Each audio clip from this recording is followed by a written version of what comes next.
என் நெஞ்சில் குடியிருக்கும் வந்திருக்கும் சிங்கப்பெண்கள் உங்கள் அனைவருக்கும், மேடையில் இருக்கும் சிங்கப்பெண்கள் உங்கள் அனைவருக்கும் என்னுடைய மகளிர் தின நல்வாழ்த்துக்கள். Happy women's day. அப்புறம் ரீசெண்டா இருக்கிற நிறைய பிரச்சனைகள்ல சில பிரச்சனைகள் ஓடிட்டு இருக்கு இல்லையா, அதெல்லாம் நீங்க அதுக்கு போராடி ஹர்ட் ஆகுறதெல்லாம் நான் பாக்குறேன்.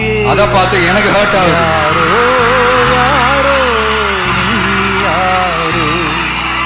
அதெல்லாம் நான் பாத்துக்கிறேன். நாமளும் நீங்களும் சேர்ந்து மக்களுடைய பிரச்சனைகளை மட்டும் பார்ப்போம். சரிங்களா? அவ்வளவுதான் ஹர்ட் ஆகுதுங்க. அதெல்லாம் வருத்தலாம் கிடையாது.